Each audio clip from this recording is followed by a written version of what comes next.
wabarakatuh. Waalaikumsalam warahmatullahi wabarakatuh. Wabarakatuh. Alhamdulillahi hamdan katsiran tayyiban mubarakan fi kama yuhibbu rabbuna wa yarda. Ahmaduhu wa ashkuruh wa atubu ilaihi wa astaghfiruh. Ya Rabbana lakal hamdu kama yanbaghi li jalali wajhikal karim wa azimi sultanik. Ya Rabbana lakal hamdu hatta tarda wa lakal hamdu idza radita wa lakal hamdu ba'da ridha.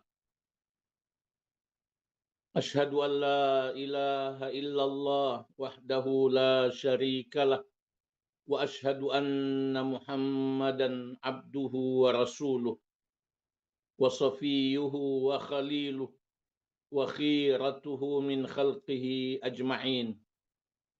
Allahumma salli wa sallim wa barik ala hadzal nabiyil habibil karim wa ala alihi wa sahbihi wa man ihtada bihadihi wastanna bisunnatihi wa da'a bida'watihi ila yaumiddin.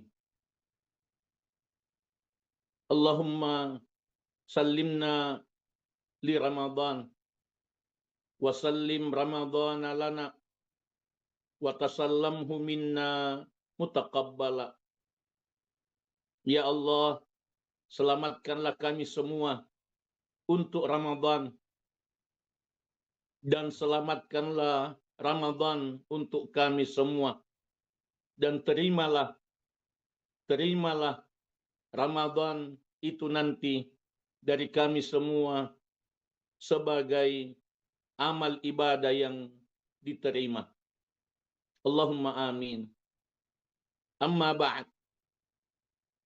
Para peserta kajian Zoom bulanan kali ini yang saat ini sedang mengikuti, ada 77 ya saat ini, masih akan bertambah ya, dan di beberapa tempat ada yang mengikuti dalam jumlah besar seperti di Pesantren Darul Istiqamah cabang Tanah Bulukumba sedang diadakan daurah santri di sana, sejumlah 150 orang santri dari berbagai cabang pesantren diikuti oleh beberapa ustadz termasuk Ustadz Iqbal Coing hafizahullah. Demikian juga di Pesantren Darul Istiqamah cabang Ponci Bulukumba, ikhwan dan akhwat serta anak-anakku para santri di pesantren tahfiz ya, rumah tahfiz Yayasan Kesmas Sahabat Duafa ya, dari Bukit, dari Fajar yang telah menyiapkan materi ini, Prof Feni, orang tua kita semua, Prof Abdul Razak Taha, yang kita lihat beliau mengikuti walaupun beliau sedang dalam perjalanan. Para guru besar yang tidak saya satu persatu juga belum kenal, termasuk dari Malaysia, Pak Cik dari Malaysia, dosen di UPM, ahlan wa sahlan, Masya Allah, tabarakallah, kita saling mendoakan kebaikan. Semoga senantiasa menambahkan hidayahnya kepada kita. Dan semoga Allah memberkahi semua rezekinya kepada kita semua. Alhamdulillah, kita memuji Allah, berterima kasih kepada Allah atas nikmat pertemuan kita lewat kajian Zoom pagi menjelang siang ini. Kita ikhlaskan niat, semoga amal ini dan semua amal kita diterima dan diberkahi oleh Allah. Kita bersalawat sekali lagi, ucapkan salam untuk Rasul tercinta Nabi Muhammad sallallahu alaihi wasallam. Semoga Allah Subhanahu wa taala memuliakan kita dengan menambahkan rasa cinta kita kepada beliau sallallahu alaihi wasallam. Kajian kita pada kesempatan ini ialah optimalisasi Sya'ban untuk Ramadan efektif. Insyaallah 2 hari atau 3 hari lagi kita akan memasuki bulan mulia Sya'ban. Mukaddimah. Bulan Sya'ban adalah bulan yang mendahului bulan mulia Ramadan. Sesudah Sya'ban, Ramadan. Bulan Sya'ban adalah bulan persiapan akhir untuk menyambut bulan mulia Ramadan. Dikatakan persiapan akhir karena kita sudah melakukan persiapan itu sebelum bulan Sya'ban. Kita sudah melakukan persiapan itu termasuk pada bulan mulia ini, bulan Rajab. Rasulullah sallallahu alaihi wasallam memperbanyak ibadah puasa pada bulan Sya'ban. Hampir sebulan penuh. Bahkan ada riwayat yang mengatakan Nabi sallallahu alaihi wasallam puasa sebulan penuh di bulan Sya'ban. Namun yang dipilih oleh banyak ulama bahwa Rasulullah sallallahu alaihi wasallam tidak berpuasa sebulan penuh kecuali hanya pada bulan Ramadan. Karena itu, mari kita saling mengingatkan dan saling memotivasi untuk mengoptimalkan amal ibadah kita di bulan Sya'ban agar kita diberi kemudahan oleh Allah untuk mengefektifkan bulan mulia Ramadan dengan kasih sayang dan hidayahnya semata. Allahumma amin. Optimalisasi Sya'ban. Pertama, Sya'ban adalah bulan yang padanya catatan amal semua manusia diserahkan kepada Allah. Ini dijelaskan oleh Nabi sallallahu alaihi wasallam melalui riwayat sahabi yang mulia Usama bin Zaid radhiyallahu anhuma bahwa Nabi sallallahu alaihi wasallam bersabda, wa huwa syahrun turfa'u fihi al-a'malu ila rabbil alamin. Dia, bulan Sya'ban, adalah bulan yang padanya amal-amal diangkat, diserahkan kepada Allah Rabbul Alamin. Fa uhibbu an yurfa'a amali wa ana sha'im. Maka aku Rasulullah sallallahu alaihi wasallam ingin amalku diserahkan kepada Allah sedang aku dalam keadaan berpuasa. Hadis riwayat Al-Imam An-Nasa'i dinilai sebagai hadis hasan oleh para ahli hadis. Jadi bulan Sya'ban adalah bulan yang padanya amal-amal kita diangkat dan diserahkan kepada Allah. Itu penyerahan amal tahunan pada bulan Sya'ban. Amal dalam setahun itu diserahkan kepada Allah Subhanahu wa taala pada bulan Sya'ban. Karena itu Rasulullah sallallahu alaihi wasallam memperbanyak puasa pada bulan Sya'ban. Yang kedua, Sya'ban adalah bulan yang padanya banyak orang yang lalai dari amal ibadah. Sya'ban adalah bulan yang padanya banyak orang yang lalai dari amal ibadah. Termasuk sesungguhnya yang mempersiapkan menyambut bulan mulia Ramadan, akan tetapi bukan dengan persiapan ibadah. Hanya persiapan material. Ya, menyambut bulan mulia Ramadan dengan misalnya renovasi rumah, renovasi ringan ya, rumah, membersihkan rumah, atau membeli perabot dan sebagainya untuk menyambut bulan mulia Ramadan, akan tetapi tidak dibarengi dengan peningkatan amal yang lebih utama, yaitu ibadah khusus. Sahabi yang mulia, bahkan banyak orang yang tidak tahu bulan Sya'ban. Banyak saudara-saudara kita yang tidak tahu bulan Sya'ban. Iya, tidak menyadari bahwa Ramadan sudah dekat dengan masuknya bulan Sya'ban.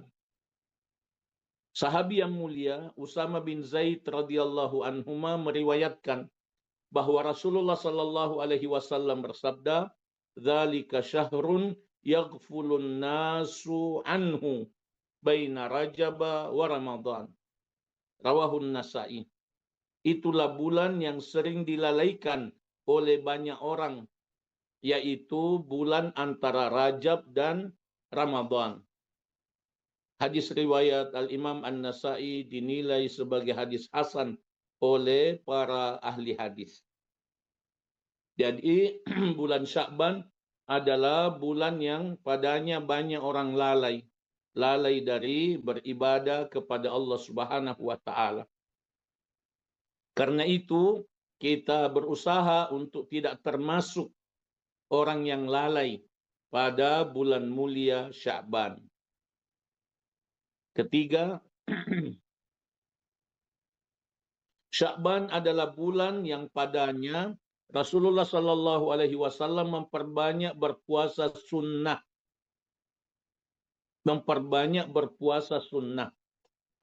bukan hanya pada Senin dan Kamis, bukan hanya berpuasa 3 hari pada bulan ini, bulan Sya'ban, akan tetapi hampir sebulan penuh.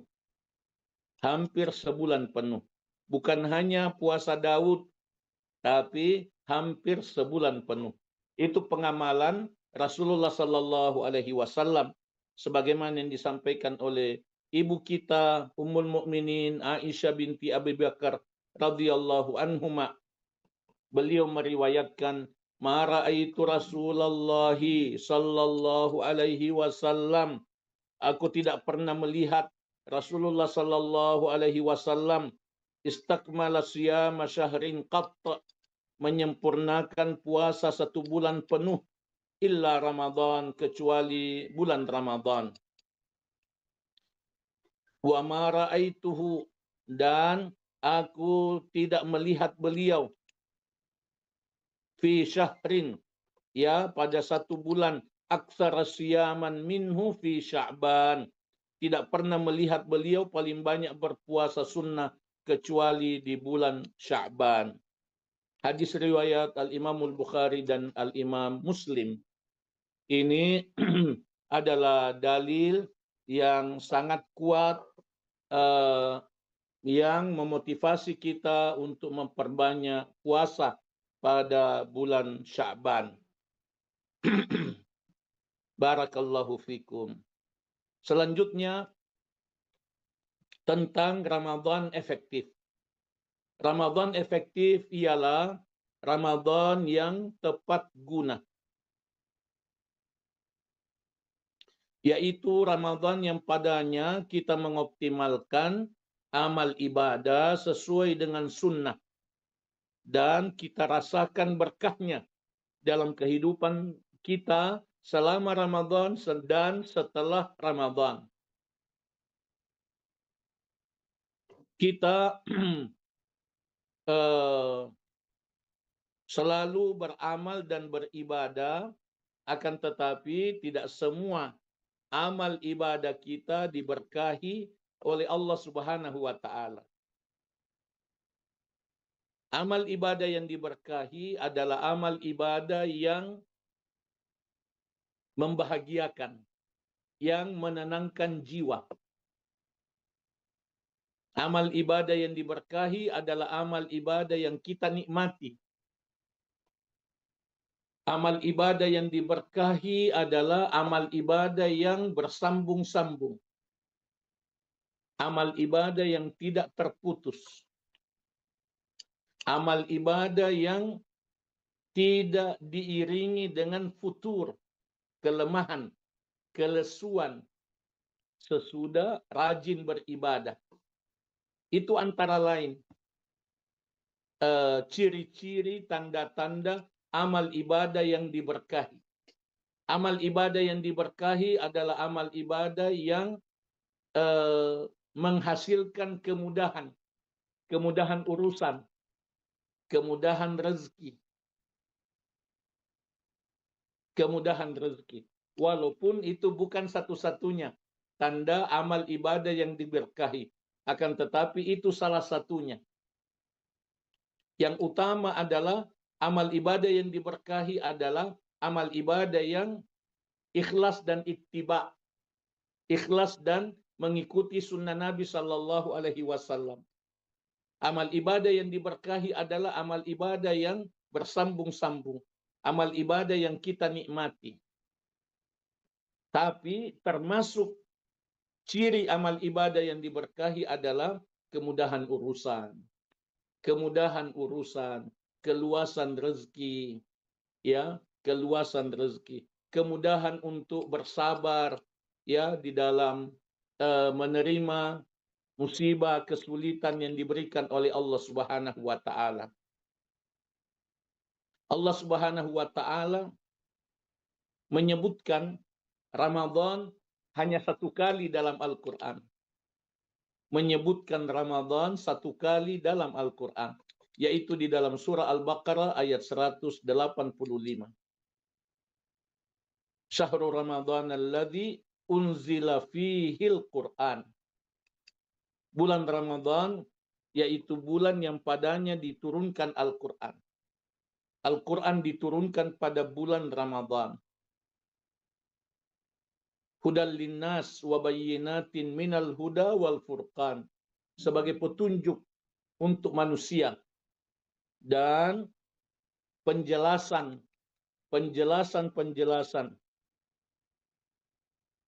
terhadap petunjuk Allah Subhanahu wa taala dan pembeda antara al-haq dan yang al-batil, kebenaran dan kebatilan. Ramadan diberkahi karena padanya diturunkan kitab yang diberkahi, Al-Quran. Untuk mendapatkan keberkahan bulan mulia Ramadan, kita mesti meningkatkan perhatian kita kepada kitab yang diberkahi, yaitu Al-Quran. Itu tentang Ramadan efektif.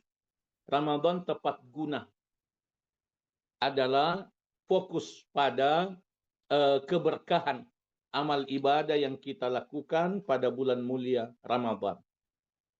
Yang kedua, Ramadan efektif penting untuk kita jadikan sebagai target pencapaian amal ibadah yang menyeluruh. Sesungguhnya amal ibadah efektif bukan hanya pada bulan mulia Ramadan, tapi kapan saja. Di luar bulan Ramadan, kita dimotivasi, diingatkan supaya kita berfokus pada pencapaian amal efektif. Wabil khusus pada bulan mulia Ramadan. Terutama pada bulan mulia Ramadan. Karena sejatinya efektivitas setiap amal itulah berkah Allah pada amal ibadah. Amal ibadah yang diberkahi oleh Allah, itulah amal ibadah efektif. Amal ibadah efektif ialah amal ibadah yang diberkahi oleh Allah Subhanahu wa ta'ala. Allah berfirman dalam surah An-Nahl ayat 97. Man amila solihan min dzakarin aw untha wa huwa mu'min falanuhyiyannahu hayatan thayyibah. Siapa yang beramal soleh baik dari laki-laki maupun perempuan sedang ia beriman, beramal soleh atas dasar iman. Falanuhiyannahu hayatan thayyibah. Niscaya kami Allah pasti memberikan kepadanya kehidupan yang baik. Hayatan thayyibah, kehidupan yang baik. Kehidupan yang baik adalah kehidupan yang diberkahi oleh Allah. Kehidupan yang membahagiakan dengan amal, yang membahagiakan dengan ibadah kepada Allah Subhanahu wa taala. Kita perhatikan wa huwa mu'min. Amal itu dikerjakan atas dasar iman. Ini dijelaskan secara khusus oleh Rasulullah Sallallahu Alaihi Wasallam secara khusus tentang ibadah Ramadan. Man shama Ramadhana imanan wahtisaban ghufira lahu ma taqaddama min dzambi. Itu amal ibadah yang diberkahi. Siapa yang berpuasa Ramadan imanan wahtisaban, karena iman dan ikhlas, atas dasar iman dan keinginan mendapatkan balasan dari Allah, ghufira lahu ma taqaddama min dzambi. Niscaya diampuni semua dosanya yang telah lalu. Hadis riwayat Al-Imam Al-Bukhari dan Al-Imam Muslim. Itu ibadah puasa, menghapuskan semua dosa. Yang kedua, hadis yang kedua ini tentang puasa. Hadis yang kedua riwayat Al-Imam Al-Bukhari dan Imam Muslim juga, man qama ramadhana imanan wahtisaban ghufira lahu ma taqaddama min dzambi. Siapa yang qiyamul lail sebulan Ramadan, qiyamul lail atau tarawih, karena tarawih itu juga qiyamul lail. Tarawih itu qiyamul lail di awal malam, dikerjakan secara berjamaah, dan istilah tarawih khusus pada bulan mulia Ramadan. Siapa yang qiyamul lail sebulan Ramadan dengan imanan wahtisaban, dengan dasar iman dan niat ikhlas, ghufira lahu ma taqaddama min dzambi. Niscaya diampuni semua dosanya yang telah lalu. Itu adalah dalil tentang amal efektif. Wabil khusus pada bulan mulia Ramadan. 3. Ramadan efektif kita perjuangkan melalui optimalisasi beramal di bulan Sya'ban. Supaya Ramadan kita nanti efektif, amal-amal ibadah pada bulan Ramadan efektif, kita mulai di bulan Sya'ban. Kita mulai tingkatkan amal ibadah kita di bulan Sya'ban. Karena pembiasaan beramal dengan paksa diri yang mendidik. Tidak ada peningkatan tanpa paksa diri. Ini yang disebut dengan mujahadah. Ini yang disebut dengan jihadun nafas. Berjihad melawan hawa nafsu. Berjihad melawan hawa nafsu. Paksa diri beribadah. Paksa diri mengorbankan kesibukan duniawi, mengurangi rasa cinta kepada dunia, memperbesar rasa cinta kepada akhirat, rasa cinta kepada surga, sehingga kita paksa diri. Itu akan menghasilkan amal ibadah yang sangat membahagiakan. Paksa diri dalam beribadah itu sangat membahagiakan. Coba kita renungkan, ibadah puasa itu ibadah paksa diri. Ibadah puasa, ibadah paksa diri. Kita tidak bisa meninggalkan makan dan minum, hubungan intim suami istri tanpa paksa diri. Kita tidak bisa tinggalkan dosa-dosa yang kita masih lakukan tanpa paksa diri. Keberhasilan paksa diri itu menghasilkan kebahagiaan, menguatkan iman dan melembutkan jiwa. Tiga ini membahagiakan, menguatkan iman dan melembutkan jiwa. Ketiga-tiganya adalah fungsi amal. Fungsi amal tazkiyatun nafas, taqwiyatun nafas, taltifun nafas. Fungsi amal ibadah itu tiga: menyucikan jiwa, menguatkan iman, dan melembutkan batin. Melembutkan batin. Kalau itu tercapai, insya Allah itulah amal ibadah efektif. Itulah amal ibadah yang diberkahi oleh Allah. Mari kita renungkan firman Allah Ta'ala di surah Ali Imran ayat 142. Am hasibtum an tadkhulul jannah. Apakah kamu menyangka bahwa kamu akan masuk surga? Ini teguran dari Allah Subhanahu wa Ta'ala. Ini sentuhan jiwa, sentuhan kalbu terhadap jiwa orang yang beriman. Apakah kamu menyangka bahwa kamu akan masuk surga? Maksudnya, jangan menyangka kamu akan masuk surga. Jangan bermimpi kamu akan masuk surga. Hatta ya'lamallahu alladhina jahadu minkum wa ya'lamas sabirin. Ingat, ada dua syarat untuk masuk surga, yaitu jihad. Paksa diri untuk mengamalkan ajaran Islam. Paksa diri yang mendidik untuk mengamalkan ajaran Islam. Termasuk jihadun nafas. Jihad yang terutama adalah jihadun nafas. Itu yang disebut dengan mujahadah. Paksa diri melawan hawa nafsu. Paksa diri mengalahkan hawa nafsu. Paksa diri yang mendidik untuk beramal dan beribadah. Itu syarat untuk masuk surga. Yang kedua, wa ya'lamas sabirin. Syarat yang kedua masuk surga adalah sabar. Allah membuktikan siapa di antara kamu yang sabar. Jihadun nafas membutuhkan paksa diri. Akan tetapi senantiasa paksa diri itu membutuhkan kesabaran. Istiqamah konsisten dalam peningkatan amal itu membutuhkan kesabaran.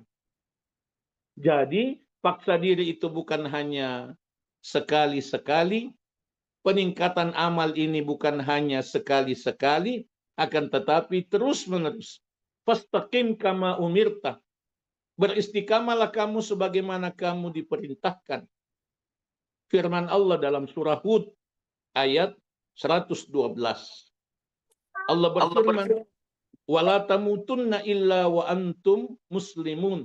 Jangan kamu mati sebelum menjadi muslim sejati.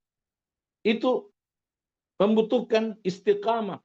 Istiqamah membutuhkan kesabaran. Wala tamutunna illa wa antum muslimun, itu dalam surah Ali Imran ayat 102. Sehingga Ramadan efektif itu kita mulai, ya, kita perjuangkan, kita ikhtiarkan mulai di bulan Sya'ban. Agar supaya amal ibadah kita semakin mudah kita tingkatkan, ya, pada bulan mulia Ramadan. Semoga Allah memanjangkan usia kita untuk bisa menikmati ibadah pada bulan mulia Ramadan. Masya Allah, peserta yang mengikuti 103 orang. Sekarang sudah 103 orang.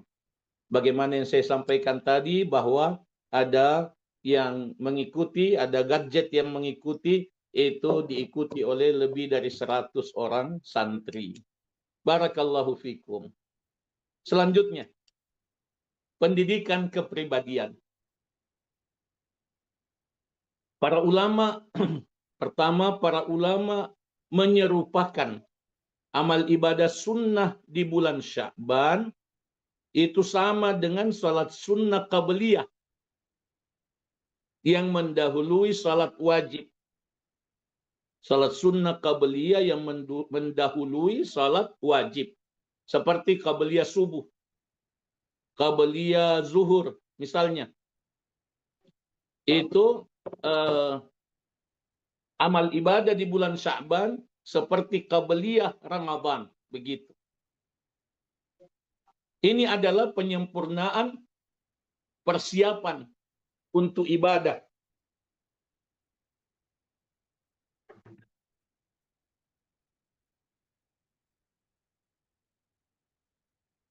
Persiapan untuk ibadah wajib agar ibadah wajib itu efektif. Jadi salat sunnah qabliyah itu adalah persiapan untuk mengoptimalkan ibadah wajib. Untuk mengoptimalkan ibadah wajib. Begitu juga dengan amal ibadah di bulan Sya'ban. Adalah persiapan untuk mengoptimalkan ibadah-ibadah pada bulan mulia Ramadan. Kita renungkan inti dari ibadah sholat, yaitu khusyuk. Allah berfirman dalam surah Al-Mu'minun ayat 1 sampai 3. Lengkapnya Al-Mu'minun 1 sampai 11. Tapi kita renungkan 1 sampai 3. Qad aflahal mu'minun alladzina hum fi salatihim khashi'un walladzina hum 'anil lagwi mu'ridun. Sungguh beruntung orang-orang yang beriman. Orang-orang beriman itu ialah orang-orang yang khusyuk di dalam salat mereka. Orang beriman itu khusyuk dalam salat mereka. Walladzina hum 'anil lagwi mu'ridun. Dan mereka meninggalkan perbuatan sia-sia. Para ulama mengatakan untuk khusyuk dalam salat kita mesti meninggalkan perbuatan sia-sia. Meninggalkan pekerjaan yang tidak ada gunanya. Tidak ada gunanya untuk dunia, tidak ada gunanya untuk akhirat. Tidak ada niatnya. Perbuatan sia-sia tidak ada niatnya untuk Allah. Tidak berniat ikhlas. Perbuatan sia-sia tidak berniat ikhlas. Perbuatan sia-sia adalah kelalaian. Kita usahakan untuk mempersiapkan diri kita, berniat, merencanakan, berdoa supaya bisa khusyuk dalam sholat. Supaya bisa khusyuk dalam sholat. Itu yang akan mengantarkan kita kepada keberuntungan, kebahagiaan, kemenangan, melawan hawa nafsu. Kesejahteraan spiritual. Itu makna dari al-falah. Makna dari aflah. Itu makna dari hayya 'alal falah. Ini yang kita hayati agar ibadah kita efektif, agar ibadah kita mendidik kepribadian kita untuk semakin lebih baik. 2. Penghayatan, penyerahan, catatan amal dan memuliakannya. Itu menjadi sumber kekuatan, motivasi, optimalisasi. Rasul Shallallahu Alaihi Wasallam menjelaskan bahwa catatan amal kita diangkat kepada Allah, diserahkan kepada Allah pada bulan Sya'ban. Mari kita hayati itu. Mari kita hayati itu. Bahwa amal-amal kita selama 1 tahun itu diserahkan kepada Allah. Alangkah pentingnya kita berdoa agar catatan amal kita diserahkan kepada Allah Subhanahu wa taala dengan tidak ada dosa. Dengan amal yang optimal. Rasulullah Shallallahu Alaihi Wasallam mencontohkan, fa uhibbu an yurfa'a amali wa ana shaim. Saya ingin amalku diserahkan kepada Allah sedang saya berpuasa. Sedang saya berpuasa. Boleh dan sangat baik. Kita ingin amal kita diserahkan kepada Allah dengan tidak ada dosa. Dengan taubat, dengan istighfar yang banyak. Penghayatan penyerahan kitab amal itu dibarengi dengan penghayatan bahwa di pada mahsyar nanti kita akan menerima kitab amal kita masing-masing. Kitab amal itu dihamburkan ke udara, ke angkasa, ke atas. Lalu kitab itu jatuh, turun kepada pemiliknya masing-masing. Kitab amal itu akan sampai pada pemiliknya masing-masing. Allah menjelaskan dalam surah Al-Haqqah ayat 19 dan seterusnya. Fa'amma man utiya kitabahu biyamini. Siapa yang diberikan kitab amalnya dengan tangan kanannya. Fayaqulu ha umukra'u kitabiyah. Renungkan ayat mulia ini, Bapak dan Ibu sekalian. Saudara dan saudariku sekalian, anak-anakku semua. Renungkan ayat mulia ini. Siapa yang menerima kitab amalnya dengan tangan kanan, dia akan berteriak, ha umukra'u kitabiyah. Ha umukra'u kitabiyah. Coba lihat, baca kitab amalku ini. Coba datang ke sini, baca kitab amalku ini. Dengan sangat berbahagia, dengan sangat gembira menerima kitabnya dengan tangan kanan. Itu adalah panduan penghayatan bagi kita. Panduan penghayatan bagi kita. Bahwa kita ingin menjadi orang yang berbahagia menerima catatan amal kita. Kitab amal kita. Berteriak, ha umukra'u kitabiyah. Mengapa? Inni dhanantu anni mulaqin hisabiyah. Saya dulu selalu melakukan penghayatan tentang hisab ini. Saya dulu selalu melakukan penghayatan tentang hisab ini. Saya memang yakin bahwa ada kitab amal. Saya memang yakin bahwa saya akan mendapatkan kitab amal. Saya memperbaiki amalku supaya saya dapatkan dengan tangan kananku. Inni zanantu anni mulaqin hisabiyah. Saya yakin bahwa saya akan mendapatkan hisabku itu. Itu adalah pendidikan penghayatan. Pendidikan penghayatan. Supaya kita rajin melakukan penghayatan. Penyerahan catatan amal. Dan kita muliakan itu. Kita isi kitab amal kita itu dengan amal kebaikan dan taubat atas dosa-dosa. 3. Pembiasaan diri untuk beramal pada saat-saat orang lain sedang lalai dari Allah. Pembiasaan diri untuk beramal pada saat orang lain sedang lalai dari Allah. Rasulullah Shallallahu Alaihi Wasallam menjelaskan bahwa bulan Sya'ban dzalika syahrun yakfulun nasu anhu. Yakfulun nasu fihi. Itu adalah bulan Sya'ban itu banyak orang lalai. Banyak orang lalai padanya. Banyak orang yang tidak beribadah padanya. Masih satu contoh kelalaian, sibuk dengan bisnis. Ya, bulan Sya'ban adalah bulan panen bagi para pedagang. Panen bagi para pedagang. Banyak jual beli meningkat pada bulan Sya'ban. Orang semua melakukan persiapan menyambut Ramadan. Itu baik. Tapi tidak boleh melalaikan dari ibadah mahdah.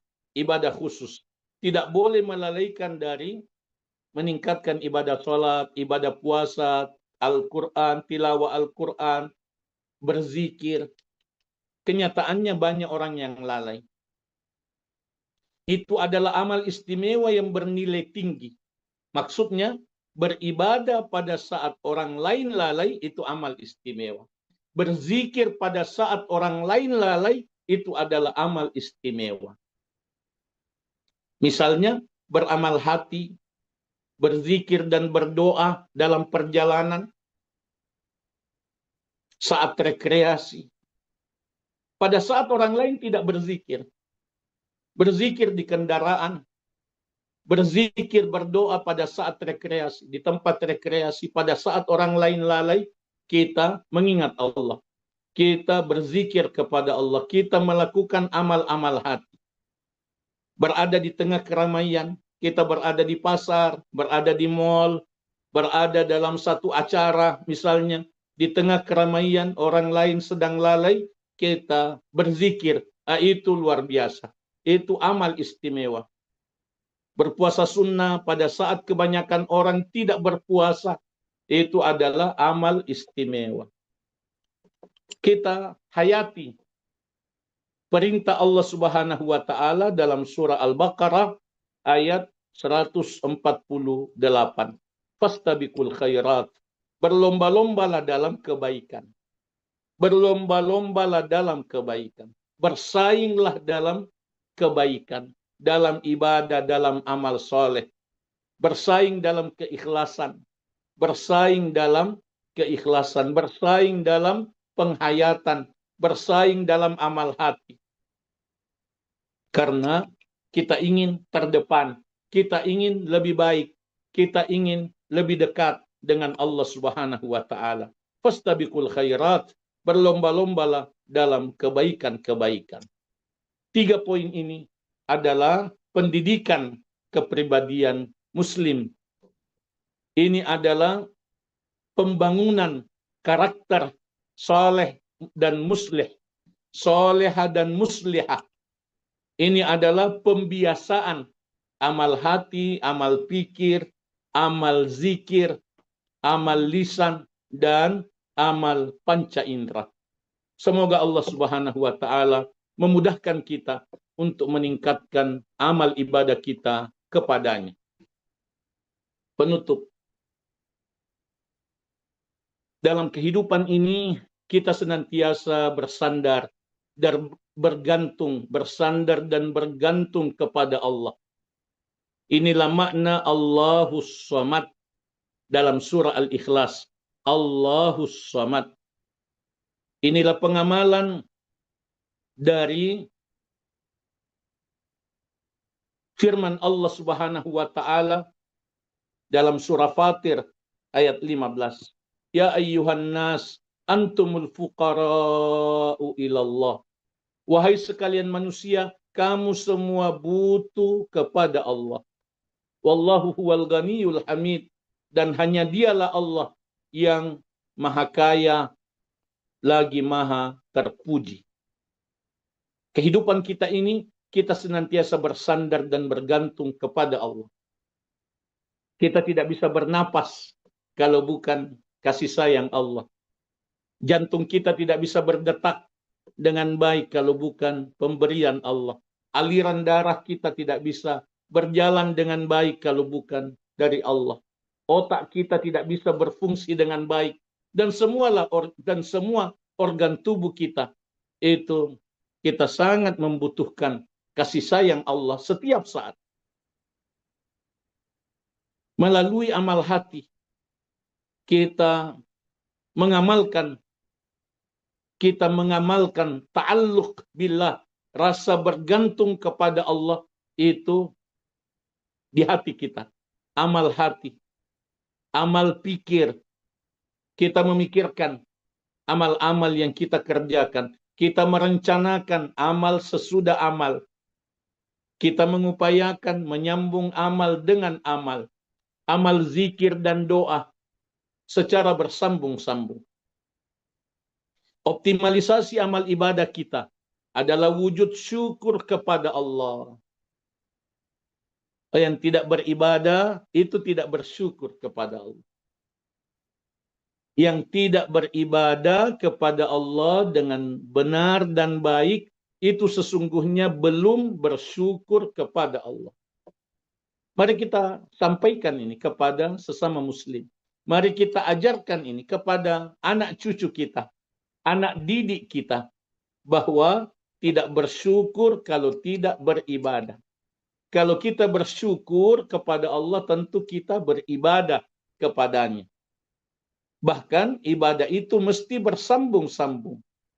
Mesti terus-menerus. Fa'idha faragta fansab. Perintah Allah di surah Asy-Syarah. Kalau kamu sudah selesai beramal, bangkitlah. Lakukan amal berikutnya. Sambung amal dengan amal. Fa'idha faragta fansab wa ila rabbika fargab. Asy-Syarah ayat 7 dan 8. Ini adalah wujud sabar karena Allah. Kita beribadah kepada Allah karena kita bersabar. Kita bersabar atas kesulitan-kesulitan yang kita hadapi dalam hidup ini. Gangguan-gangguan yang kita alami dalam hidup ini. Ya, penyakit, problem, masalah kita hadapi dengan sabar. Kita jalani dengan sabar. Karena sabar itu adalah ibadah. Ibadah yang mulia. Karena sabar itu penghapus dosa. Sabar itu penghapus dosa. Allah berfirman, wabasyiris sabirin. Gembirakanlah orang yang sabar. Gembirakanlah orang yang sabar. Orang sabar itu mesti gembira. Orang sabar itu mesti berbahagia. Sabar hanya bisa didapatkan kalau kita syukur. Hanya bisa didapatkan kalau kita syukur. Orang yang bersyukur biasanya itu bersabar. Bersabar atas musibah-musibah yang diberikan oleh Allah Subhanahu wa taala kepada kita sebagai wujud cinta Allah kepada kita. Optimalisasi amal ibadah adalah wujud tawakal kepada Allah. Orang yang tawakalnya benar, ibadahnya baik. Orang yang tawakalnya benar kepada Allah, amalnya banyak, amalnya bertambah baik. Optimalisasi amal ibadah adalah wujud taubat kepada Allah. Taubat itu bukan hanya istighfar. Taubat itu bukan hanya istighfar yang banyak, tapi taubat itu adalah peningkatan amal ibadah. Kita sungguh-sungguh taubat, kita mesti tingkatkan amal ibadah kita. Dan optimalisasi amal adalah tindak lanjut semua amal hati dan amal pikir. Itu yang utama. Amal hati dan amal pikir. Itulah yang memotivasi, mendorong kita untuk mengoptimalkan amal-amal yang lain. Bersama kita berjuang di jalan Allah. Mendekat kepada Allah. Memohon ampunan Allah. Memohon hidayah Allah Subhanahu wa taala. Memohon kekuatan dari Allah. Kita tidak kuat kalau bukan Allah yang menguatkan kita. Memohon kasih sayang dan cinta Allah kepada kita. Memohon husnul khatimah dan jannatul firdaus di hari akhirat nanti. Allahumma amin. Aqulu qouli hadza wa astaghfirullah li wa lakum. Wa sallallahu wa sallama wa baraka ala nabiyyina Muhammad walhamdulillahi rabbil alamin. Wassalamualaikum warahmatullahi wabarakatuh. Waalaikumsalam warahmatullahi wabarakatuh. Jazakallah khairan Ustaz atas kajian ya, Masya Allah. Insya Allah ini bermanfaat untuk persiapan kita nanti ya, untuk mengoptimalkan bulan Sya'ban ya, sebelum masuk bulan Ramadan insya Allah. Amin. Amin. Baiklah Bapak Ibu sekalian, kita masuk ke sesi selanjutnya, yakni diskusi atau tanya jawab. Bagi Bapak Ibu yang ingin langsung bertanya, bisa raise hand agar kami bisa mempersilakan untuk bertanya, ataupun jika ada yang mau menuliskannya langsung di kolom chat Zoom itu juga bisa, nanti akan kami bacakan. Mungkin yang pertama Ustadz Tabe, ada yang dari Ibu Saida Gani. Iya, silakan. Ya, maaf bertanya Ustadz. Mohon bacakan. Ya, Ustadz.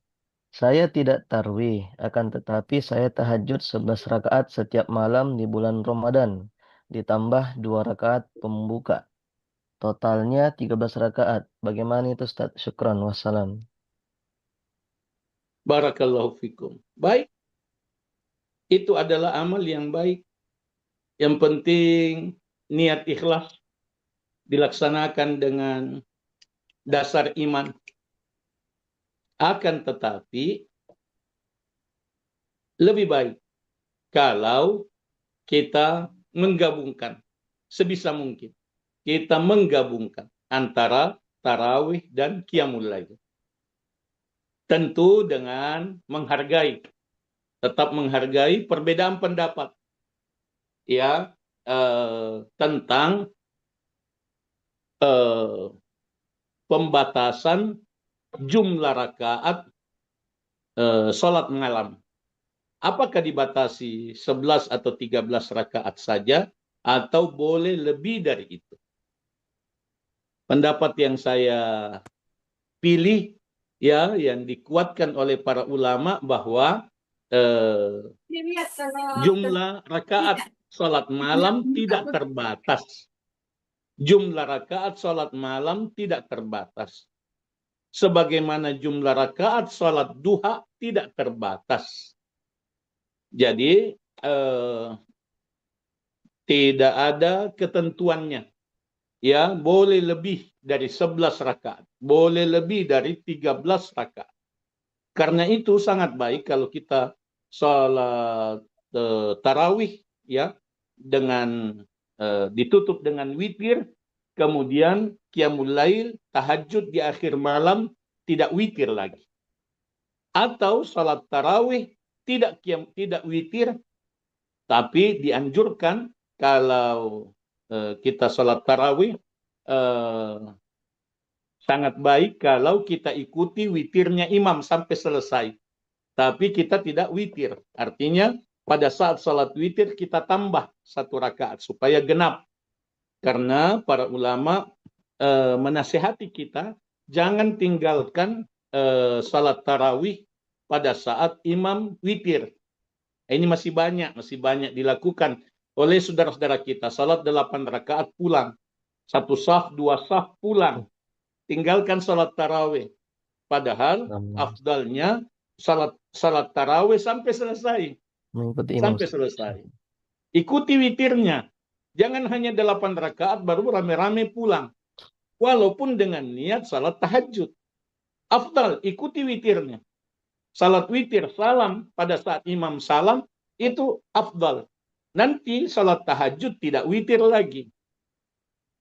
Kalau mau salat witir di akhir malam, maka witirnya imam salat tarawih kita ikuti, pada saat imam salam kita tambah 1 rakaat. Tapi itu boleh dikata masih aneh, ya, masih belum memasyarakat, nanti menyebabkan keresahan misalnya di tengah jamaah, lebih baik salam saja, tidak usah ditambah 1 rakaat. Nanti di akhir malam tidak witir lagi. Barakallahu fiikum. Demikian yang saya pahami. Jazakallah Ustaz. Ya, memang fenomena pada saat tarawih, saat imam sudah selesai tarawih. Ya. Betul Ustaz, itu saya hampir menemukan kayaknya di semua masjid itu yang sisa 2 saf yang ya benar. Ada hadisnya Ahririn. Benar Ustaz. Man shalla ma'al imami hatta yansarif kutiba lahu qiyamul lailah. Siapa yang salat tarawih, ya, begitu pemahaman para ulama, salat tarawih sampai selesai bersama imam sampai selesai, itu maksudnya sampai selesai witir. Kutiba lahu qiyamul lailah. Dicatat untuknya pahala sama kalau pahala salat sepanjang malam. Masya Allah. Salat sunnah sepanjang malam. Karena itu jangan pulang. Jangan pulang. Salat witir. Terima kasih. Ya, jazakallah Ustaz. Ini informasi yang sangat bermanfaat Bapak ya. Di saat jamaah lain mungkin ada yang pulang ya. Ini insya Allah kita mulai Ramadan ini ya, kita mungkin mengajak masyarakat atau jamaah lain untuk bersama-sama kita menyelesaikan sampai sholat witir. Pencerahan, harus ada motivasi. Terima kasih. Nah, syukran Ustaz. Mungkin Bapak Ibu atau Prof ada yang mau bertanya langsung di. Ya, Assalamualaikum warahmatullahi wabarakatuh. Waalaikumsalam warahmatullahi wabarakatuh. Prof Aco. Ya, silakan Prof. Iya, Pak Kiai, iya, Pak Kiai. Iya, silakan Pak Prof. Masya Allah. Iya, Assalamualaikum warahmatullahi wabarakatuh. Waalaikumsalam Waalaikumsalam warahmatullahi wabarakatuh. Saya mengucapkan terima kasih banyak Prof, Pak Kiai atas tausiahnya hari ini, pencerahannya. Saya to the point saja. Tadi saya mengikuti terus bahwa jalan masuk ke surga itu ada dua tadi yang disampaikan Pak Kiai. Yang pertama itu adalah ibadah yang dipaksakan atau jihad. Kemudian yang kedua adalah sabar. Pertanyaan saya berkaitan dengan mendidik. Mendidik itu sekarang itu kan ada unsur-unsur humanismenya. Kadang-kadang kita ini guru di dalam mendidik, banyak teman-teman guru kita itu dilaporkan, padahal sebenarnya itu adalah niatnya sangat baik sebenarnya. Betul, Ya, kita betul. dulu waktu masih remaja, kita seperti ini karena dikerasi dan Iya, dididik dan dipaksa. dipaksa oleh guru kita. Dipaksa. Tetapi Iya, saat iya. ini banyak contoh-contoh yang peristiwa yang kita hadapi, di mana ketika mendidik itu bisa kita memaksa dalam tanda kutip, tetapi memaksa tapi kita dilaporkan begitu Pak Ustadz. Kemudian yang kedua, begitu juga dalam mendidik anak. Ya, mendidik anak itu ya memang harus dipaksa karena pernah saya membaca, memang mendengarkan dari Ustadz bahwa kalau anak dididik itu ya kalau sudah balik, ini barangkali dikoreksi nih kalau salah Ustadz, ya dipukul. Ya. Ya, dipukul ya. Bagaimana Pak realitasnya? Artinya realitasnya di dalam kehidupan kita ini Pak Kiai. Terima kasih banyak Pak Kiai. Assalamualaikum warahmatullahi wabarakatuh ya. Waalaikumsalam warahmatullahi wabarakatuh. Ya, yang pertama pendidikan itu Pak adalah pembiasaan. Pembiasaan. Pendidikan terhadap diri sendiri adalah pembiasaan. Pendidikan terhadap orang lain, terhadap anak, membiasakan. Jadi menuntun orang yang kita didik untuk membiasakan, mengulangi kebaikan-kebaikan, pengulangan kebaikan itu adalah pembiasaan. Zikir sesudah sholat diulangi 33 kali itu pembiasaan. Subhanallah 33 kali supaya kita terbiasa. Alhamdulillah 33 kali, Allahu Akbar 33 kali, pembiasaan.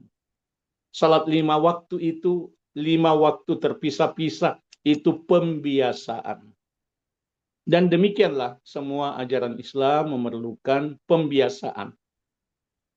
Pembiasaan itu di awalnya tentu ada paksa, karena tidak terbiasa. Pembiasaan itu di awalnya adalah sedikit paksa diri. Paksa diri yang mendidik. Paksa orang lain yang kita cintai.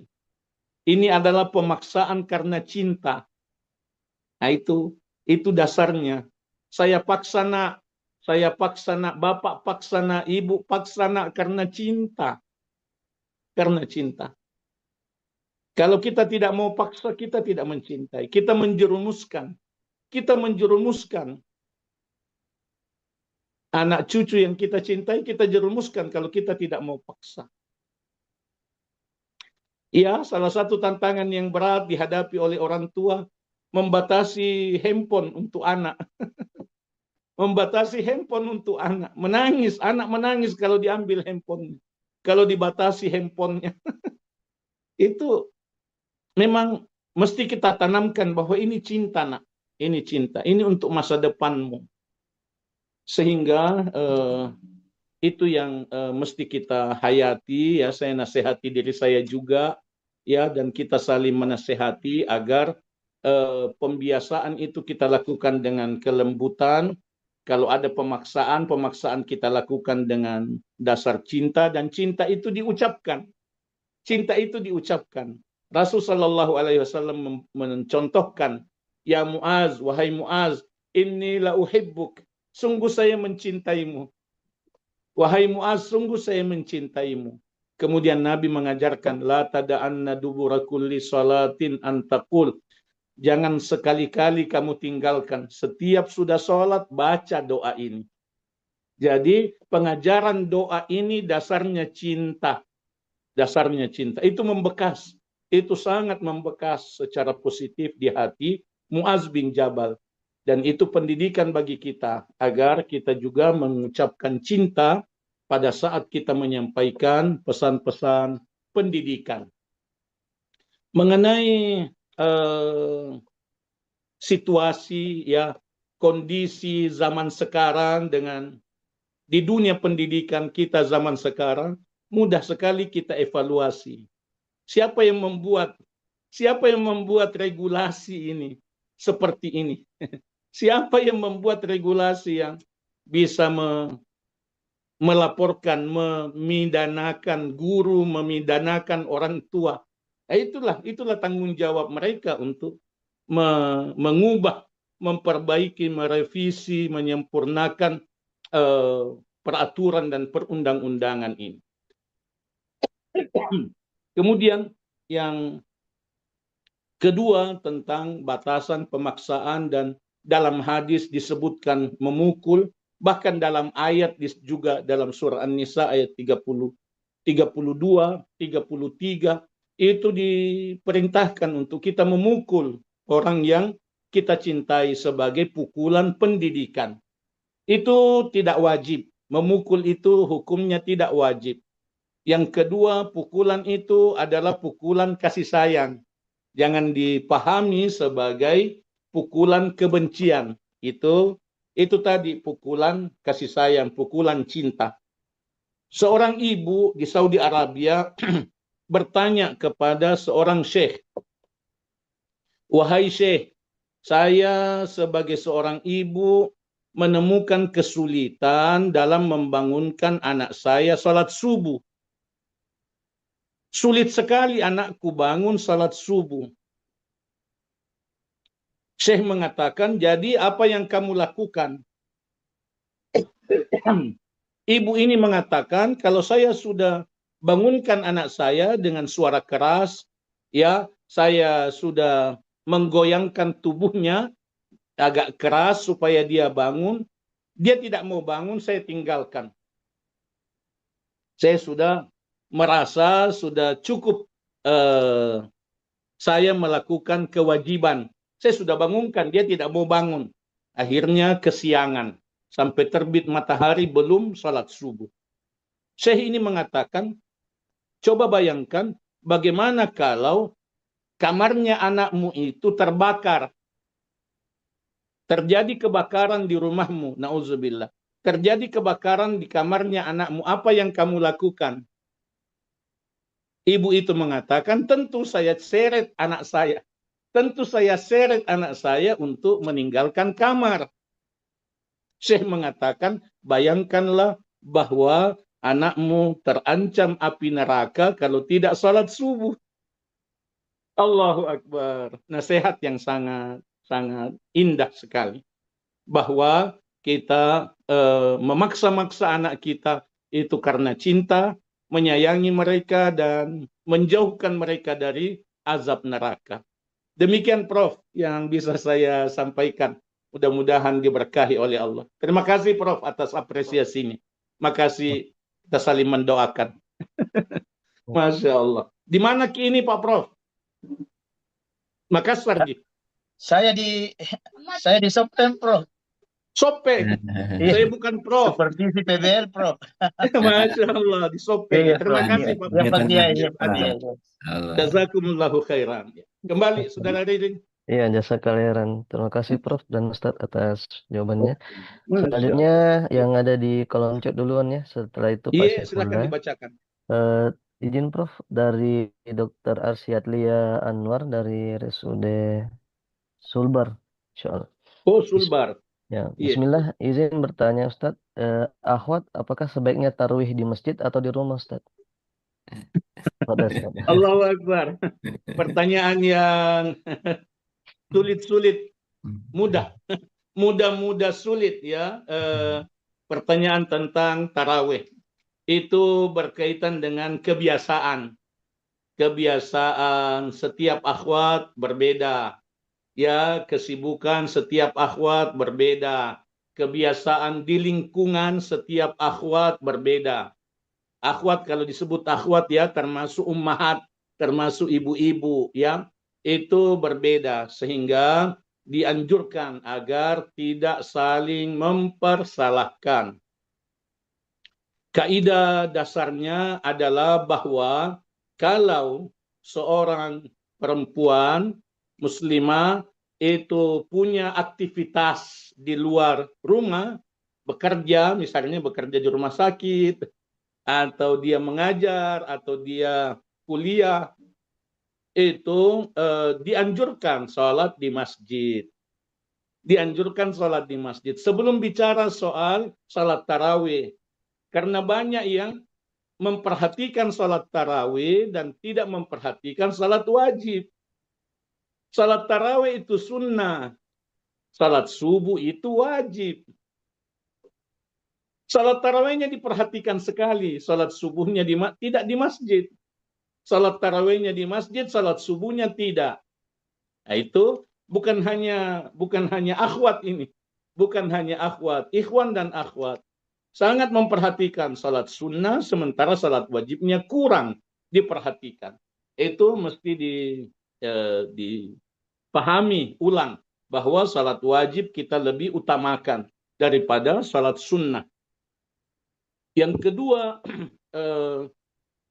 berkaitan dengan ketenangan, berkaitan dengan tumakninah.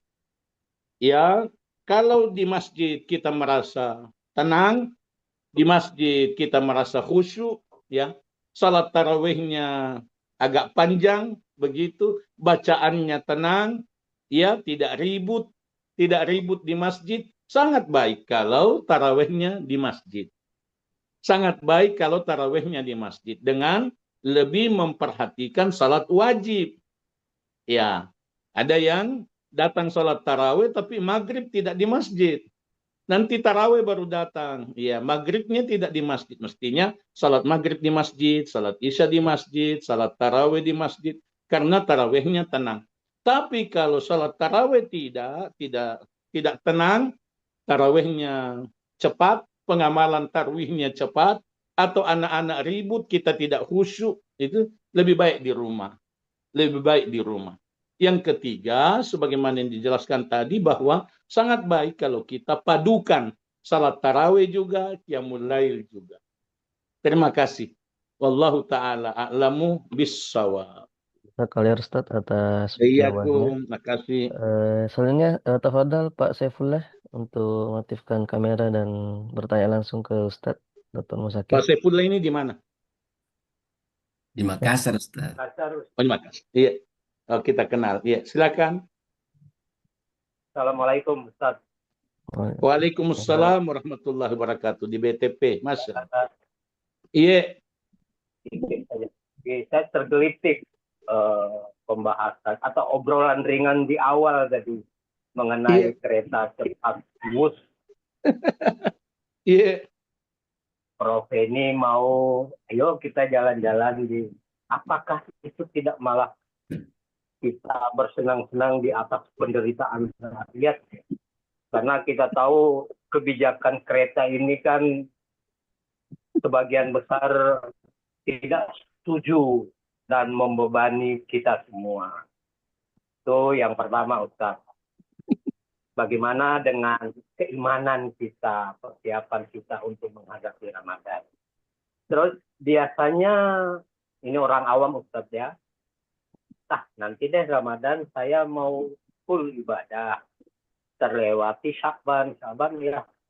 Mumpung ini Sya'ban deh kita puas-puasin diri, bukan untuk bermaksiat, tapi ya makan, puas-puasin diri, untuk ngerokok bagi yang perokok, karena bulan depan udah Ramadan. Itu bagaimana dengan ketika kita laksanakan Ramadan? full pada saat itu. Bagaimana dengan nilai ibadah kita kalau kita melalaikan Syaban, Ustaz? Itu saja, Ustaz. Terima kasih. Assalamualaikum warahmatullahi wabarakatuh. Waalaikumsalam warahmatullahi wabarakatuh. Ustaz. Tentang kereta cepat tadi sebenarnya Pak Prof yang lebih tepat untuk menjawab. Akan tetapi tapi tidak apa-apa, saya dahului dulu sedikit sebelum Pak Prof tambahkan bahwa penggunaan ya fasilitas umum yang berlaku untuk umum itu tidak bijak untuk dihindari dengan alasan pada kebijakan pengadaan fasilitas itu terjadi kezaliman terhadap orang lain, ya, taruhlah misalnya terhadap rakyat. Karena itu sesungguhnya bisa mengakibatkan bahwa bisa dibawa, bisa dikias, ini bisa dianalogikan kepada banyak hal fasilitas umum yang itu adalah hasil sogok, itu adalah hasil korupsi, ya, dan seterusnya. Itu adalah hasil riba misalnya. Itu bukan sama sekali ikut serta membantu orang berbuat dosa. Oleh karena itu adalah fasilitas umum. Bahkan seorang ahli dosa yang uangnya uang haram itu kalau dia menjamu tamunya itu halal bagi tamunya. Walaupun uang itu haram, sumbernya dari haram, tapi dia menjamu tamunya itu halal bagi tamunya. Atau dia bersedekah kepada orang lain dari uang yang haram, itu halal bagi yang menerima. Itu penting kita berbagi, bisa kita sama-sama renungkan dan tidak menghalangi orang untuk memilih ya pendapat yang berbeda dengan kita, ya. Bahkan kita dianjurkan merenungkan kembali, siapa tahu kita bisa memperbaiki pemahaman kita tentang hal itu. Terima kasih. Nanti Pak Prof yang tambahkan. Atau Pak Prof dulu supaya nyambung. Silakan Pak Prof. Atau ada tambahan. Ada masalah kedua ini tentang Syakban yang akan tidak ada tambahan Ustadz ya, karena saya tidak pernah berpikir seperti itu, tidak pernah. Iya, terima kasih. Iya, alhamdulillah. Makasih Prof. Makasih. Tentang menggunakan bulan Syakban ini untuk lalai, menggunakan bulan Syakban ini untuk lalai, apalagi untuk bermaksiat, ya, puas-puaskan memang karena tidak lama lagi Ramadan, nanti Ramadan semua serba terbatasi. Ramadan nanti kita niatkan taubat, kita puas-puas memang dalam arti lalai, apalagi dosa, itu sangat tercela. Sangat tercela. Satu saja yang kita renungkan. Siapa yang menjamin usia kita masih sampai Ramadan? Itu saja yang kita renungkan. Siapa yang bisa menjamin bahwa kita masih dapat malam pertama Ramadan? Ada orang yang wafat menjelang Ramadan. 1 hari sebelum Ramadan dipanggil oleh Allah Subhanahu wa Ta'ala. Iya. Sehingga kita mesti taubat setiap hari. Kita mesti memperbaiki diri setiap hari. Kita mesti bersiap untuk kematian setiap hari. Iya. Setiap kali kita sholat, kita membayangkan bagaimana kalau ini adalah sholat terakhir. Bagaimana kalau saya sholat zuhur ini tidak sholat asar lagi. Itu penting untuk kita hayati. Karena ajal itu di tangan Allah. Jangan bilang saya masih muda, jangan bilang saya masih sehat. Tidak. Banyak cucu lebih duluan dipanggil Allah daripada kakeknya. Banyak cucu lebih duluan dipanggil oleh Allah daripada neneknya. Banyak orang sehat yang dipanggil oleh Allah lebih duluan daripada yang sudah bertahun sakit. Jadi persiapan untuk kematian itu menjauhkan kita insya Allah dari kelalaian-kelalaian yang sebagaimana disebutkan tadi. Terima kasih Pak. Sebenarnya agak panjang, akan tetapi saya persingkat untuk menghargai beberapa penanya yang lain. Ada dari Timor Leste tadi. Masya Allah. Terima kasih Pak Saifullah atas kontribusinya. Terima kasih Ustaz. Iya, Barakallah. sama-sama. Jazakallah Lebar khairan, itu. Ustaz. Ya, Silakan dari Timor Leste tadi. ya, Masya Allah. selanjutnya dari Ibu Bidan Saya Elisa Dedius ya, mahasiswa Ustaz. S3 kita ini, Ustaz. Masya Allah. Mau langsung bertanya, Bu, atau saya bacakan? Dibacakan barangkali. Bacakan aja Kakak Ririn. Oh, siap. Ya. Izin Ustaz, Ibu Elisa bertanya dari Timor Leste bahwa di negara kami ada undang-undang yang melarang jangan menasihati anak-anak dengan kekerasan. Di Timor Leste ini Ustaz. Kalau dengan kekerasan langsung itu akan ditangkap polisi. Nah, bagaimana ini Ustaz? Jadi Allah anak bersalah musta'an. pun dibiarkan.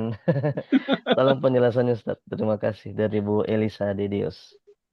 Makasih. Insya Allah, Ibu Elisa masih Ya, ada Pak. peluang Makasih. untuk menasehati anak-anak dengan kelembutan. Jangan dengan kekerasan, tapi bukan berarti tidak boleh menasehati sama sekali. Alhamdulillah banyak cara menasehati dengan kelembutan. Salah satu cara yang dilupakan oleh banyak orang, banyak pendidik, ialah memberikan hadiah sebelum menasehati. Bagus sekali. Kasih permen baru nasihat. Kasih coklat baru menasehati. Traktir dia kasih makan gratis baru memberi nasihat. Itu bukan kekerasan. Jadi kasih nasihat dengan lembut. Bicara dengan hatinya sebelum dengan otaknya. Bicara dengan hatinya, sentuh hatinya. Bagaimana kalau adik mati? Bagaimana kalau adik mati? Kematian itu berat. Matinya manusia tidak sama dengan matinya binatang. Matinya manusia itu adalah pengadilan. Pengadilan terhadap hidup yang kita jalani di dunia ini. Terima kasih Ibu Elisa. Mudah-mudahan kita lebih kasih sayang lagi. Lebih Makasih lembut banyak lagi. Pak Ustadz. Makasih. Iya, Ya. iya. Begitu Bu Elisa. Didoakan anaknya Bu Elisa selalu agar Makasih. dalam Amin. kebaikan. Amin. Ya. Masya Allah. Terima kasih Bu Elisa. Tutup auratnya Ibu. Sholat. Makasih. Ya. Ya, silakan Pak Riri. Ustaz. Mungkin sudah tidak ada lagi Iya. yang bertanya di Iya. kolom chat dan Terima resen. kasih. Mungkin kita Bapak Ada Ibu yang bisa minta masuk. materinya tadi itu Pak Ririn? Oh ya, sebentar saya Iya, kirim. supaya di-share. Iya. Mudah-mudahan diberkahi oleh Allah. Ya, Mohon maaf selanjutnya, ada beberapa guru besar yang mungkin tidak cukup waktu untuk dipersilahkan satu persatu. Terima kasih. Jangan lupa Prof. Abdul Razak Taha yang menutup. Mudah-mudahan masih bisa memberikan nasihat penutup. Oh, ya, Ustaz. Ya, selanjutnya kita masuk ke sesi selanjutnya, yakni doa dari Ustadz Musakir. Oh iya, Pak ini Ustadz, suplemen kajian. Iya. Tafadhal Ustadz. Mungkin penyampaian dari Prof. Aca dulu. Oh, Iya. penyampaian apa Pak? Iya, silakan. Ya. Oh ya, ya Prof ya. Ya. Selanjutnya penyampaian singkat dari Dengan senang Prof hati. Aca. Silakan Tafadhal, Prof. Iya. Assalamualaikum warahmatullahi wabarakatuh, Ustaz. Waalaikumsalam warahmatullahi Saya wabarakatuh. baru pindah ke Gokar ini untuk sampai ke rumah. Masya Gokar Allah. lagi. Jadi, Masya tapi Allah. saya bisa ikuti terus sejak awal. Cuma sekali-sekali hilang kalau berada di dalam lorong. Masya Itu bisa hilang tapi hidup lagi. Masya Allah, setiap kali Ustadz membawakan acara selalu ada sesuatu yang baru dan menyentuh hati kita semua Ustadz. Alhamdulillah, syukur. Sehingga kita ini selalu merasa menunggu setiap bulan acara Ustadz. Alhamdulillah pada bulan ini mempersiapkan diri memasuki bulan Ramadan kita masih sempat. Mudah-mudahan sebelum Ramadan masih ada sekali lagi sehingga kita betul-betul siap masuk di bulan Ramadan. Iya, Prof. Terima kasih banyak Prof Feni yang selalu mempersiapkan ini dengan baik, dan teman-teman di Yayasan Kesmas. Saya di tengah jalan, jadi sampai di sini dulu Ustadz. Terima kasih. Yang paling penting sehat Ki Ustadz, supaya kita semua bisa selalu mendapatkan tausiah dari Ustadz. Terima kasih juga Prof Feni dan semua yang hadir di sini.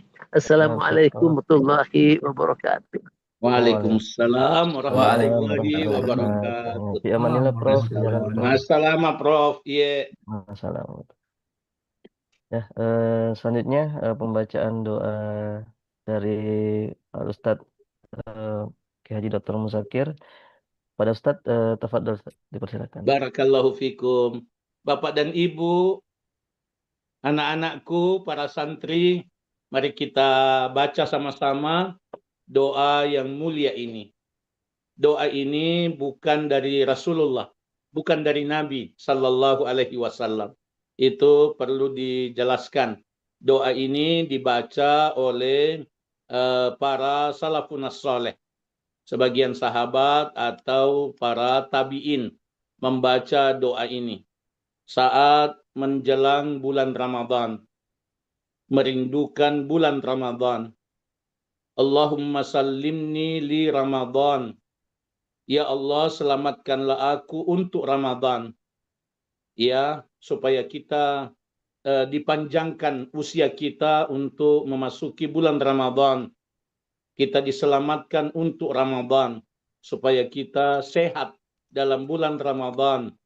Wasallim Ramadan ali, dan selamatkanlah Ramadan untukku, supaya Ramadan kita tidak cacat, supaya Ramadan kita sempurna, supaya Ramadan kita tidak bernoda dengan dosa, semaksimal kemampuan. Itu salim Ramadan ali, selamatkanlah Ramadan untukku, supaya Ramadan tidak cacat karena kita, ya, tidak catat dengan dosa-dosa kita. Wa tasallamhu minni mutaqabbala, dan terimalah amal ibadahku pada bulan Ramadan sebagai amal yang diterima oleh Allah Subhanahu wa taala. Ini doa singkat sangat baik untuk kita amalkan. Mari kita baca sama-sama pelan-pelan. Allahumma Sallimni li Ramadan. Bukan li, ya, tidak panjang li-nya. Singkat, li Ramadan. Ya, li Ramadan. Allahumma sallimni li Ramadan. Allahumma sallimni li Ramadan. Wasallim Ramadan ali watasallamhu minni mutaqabbala. Allahumma amin. Ya Allah, selamatkanlah aku untuk Ramadan. Panjangkan umurku ya Allah untuk Ramadan. Ya, itu doa kita. Selamatkanlah Ramadan untukku. Ya Allah, sempurnakanlah Ramadan untukku. Jangan ternoda. Jangan ternoda Ramadan dengan dosaku. Ya, wa tasallamhu minni mutaqabbala, dan terimalah dariku sebagai amal yang diterima. Terimalah dariku Ramadan sebagai amal yang diterima. Oleh karena kita mesti fokus pada penerimaan amal. Jangan sampai kita capek beramal, tidak diterima oleh Allah.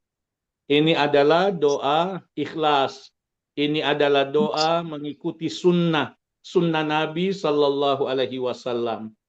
Ini sesuai dengan doa yang dibacakan oleh Nabi Ibrahim dan Ismail alaihissalam. Rabbana taqabbal minna innaka antas sami'ul alim. wa tub alaina innaka antat tawwabur rahim. Kita fokus agar amal kita diterima oleh Allah Subhanahu wa taala. Barakallahu fikum. Kita saling mendoakan kebaikan. Inni uhibbukum fillah. Saya mencintai antum semua, Bapak dan Ibu, para pendidik, para guru besar, ya, istriku yang mengikuti ini, anak-anakku, para santri. Saya mencintai antum semua karena Allah. Kita saling mendoakan kebaikan selalu. Wassalamualaikum warahmatullahi wabarakatuh. Waalaikumsalam Waalaikumsalam warahmatullahi warahmatullahi wabarakatuh. Ustaz atas doanya. Wabarakatuh. Selanjutnya Sekolah. penyampaian singkat Iya. terkait kegiatan yayasan Ya, katanya ya. akan disampaikan oleh Prof. Feni, Prof, ya. Eh, Silakan. Kalau Prof. ada slide, tapi ini Iya, tambahan ada saja slide-nya, bagi Prof. teman-teman yang ingin mengikuti atau mengetahui kondisi yayasan.